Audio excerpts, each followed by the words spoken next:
Talk about a double whammy. This isn't the kind of double you want to see in a forecast, especially if you are in Florida right now. Nope. We're looking at some pretty intense weather reports coming out of the Sunshine State, and I have to say, Yeah. I'm a little thrown. Right. 2 major flooding events, Yeah. 2 weeks apart. Yeah. It's definitely unusual. Okay. To say the least. Yeah. So, Hurricane Helene, which we know ravaged parts of the Panhandle a couple weeks back, Right. and now Tropical Storm Milton, they both have something in common, and it's not just the letter M. Yeah. Right? No. It's water everywhere. But not a drop to drink, as they say. Sadly, no. Not this kind of water. Yeah, not at all.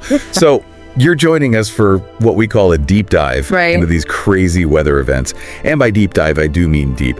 3.7 feet deep to be exact, because that's how high the floodwaters got in Naples. I mean, that's wild. Oh, absolutely. And I think folks hear the word flooding, they picture, puddles on the road. This is something else entirely. We're talking knee deep, waist deep in some places, and that's before you factor in, debris and currents, all that. And Naples, I mean, Florida in general is pretty much at sea level, right? Much of it is, yeah. And Naples especially, they've got this porous limestone bedrock, so water doesn't just pool on top, it seeps right in. Oh, so everything just gets completely saturated. Oh, exactly. Yeah. Homes, businesses, everything. It's a mess. And this is, like you said, just 2 weeks after Hurricane Helene, which is, that's part of what makes this so unusual. That's what I don't get. Helene made landfall, like 300 miles north of Naples?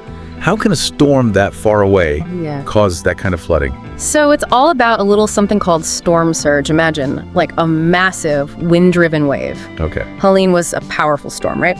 So her winds, they pile up the ocean water, create this surge, and it can travel for miles.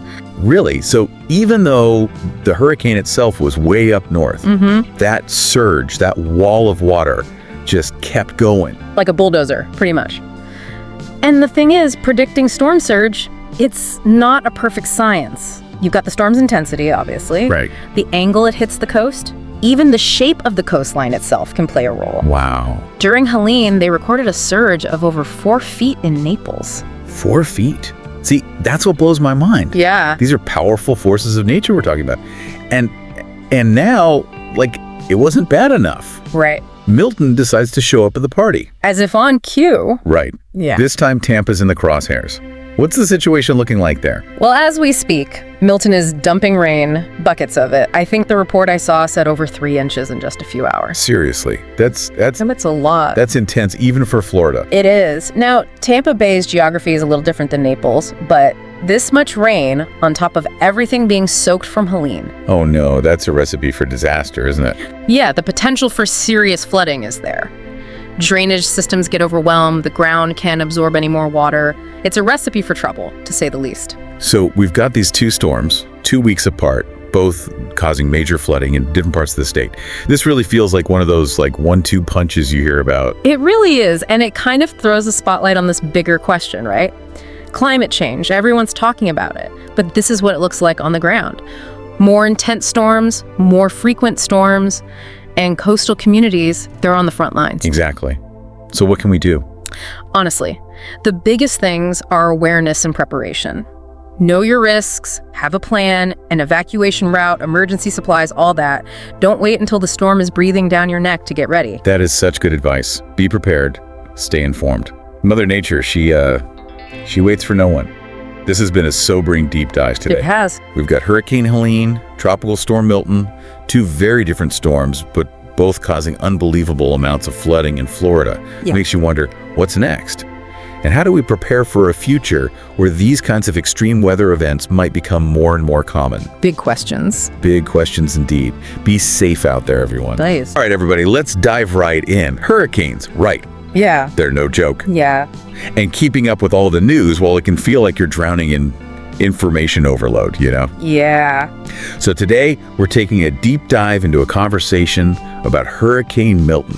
That's the one that really slammed into Florida recently. Yeah. We want to give you the rundown on what happened, but also kind of unpack the bigger picture of these powerful storms. Yeah, definitely. So this conversation we're looking at today, they really paint a picture of just how devastating Hurricane Milton was. Yeah. What were the major takeaways for you?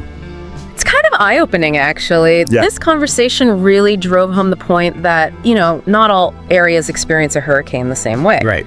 Florida's coastal communities, they were hit especially hard, right? They're on the front lines. Right. Devastating floods, infrastructure just crippled. I mean, picture this. Entire neighborhoods underwater. It's hard to even imagine. Homes just ripped apart. It's heartbreaking. And it makes you wonder, are these storms just getting worse? Yeah. Is there something more going on here than just, it's hurricane season?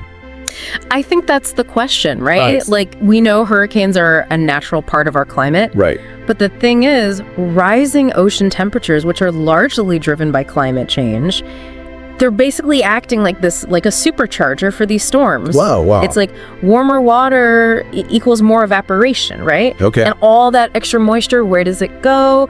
It fuels the storms, makes them more intense. Right. And sadly, much more destructive. So it's like we're adding fuel to the fire, literally. Exactly. And, this conversation also touched on something that I always find fascinating, El Nino. Okay. And I'll admit, I always thought El Nino was this, distant weather pattern. Right.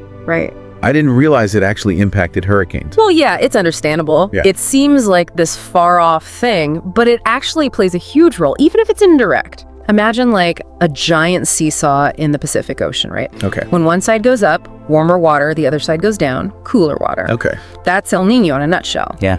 And it's like this domino effect. Right. It impacts weather patterns across the globe, including hurricane activity. Wow. It can shift hurricane paths. It can even amplify their intensity in certain areas. That's fascinating. Yeah.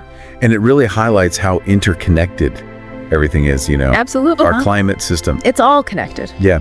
But beyond just the science of it all, right? There's the human impact. Yeah. What can you tell us about the response efforts? Well, even amidst all the chaos and devastation, I think one of the most inspiring things is seeing those massive coordinated efforts to help the people who are impacted. Yeah. Large-scale evacuations, shelters being set up. You've got rescue teams working tirelessly, medical teams right there on the ground. It's really a testament to human resilience. Right. And our capacity for compassion, even when facing something so devastating. Yeah, absolutely. It's a good reminder that even in those dark moments, there's always hope. Yeah.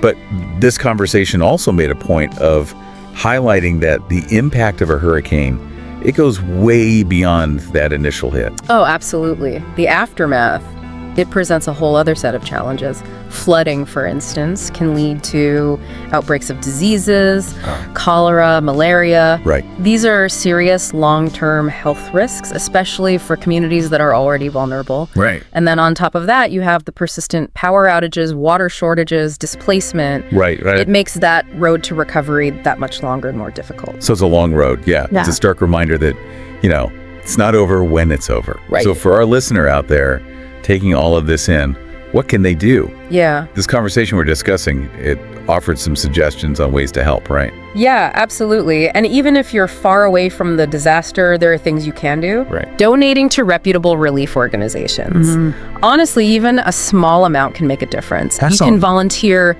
time, skills, even virtually. Right. And never underestimate just raising awareness. Sharing accurate information with your networks can really make a ripple effect. It all makes a difference. Yeah. Well said. It's important to remember that while every hurricane is different, they're all unique in their own way, the conversation around Hurricane Milton, it brings a crucial point to light. Yeah. And that is understanding the factors that make these storms so intense, like climate change, is absolutely essential. Yeah. If we want to mitigate their impact and be more prepared in the future. We've got to be ready. Yeah.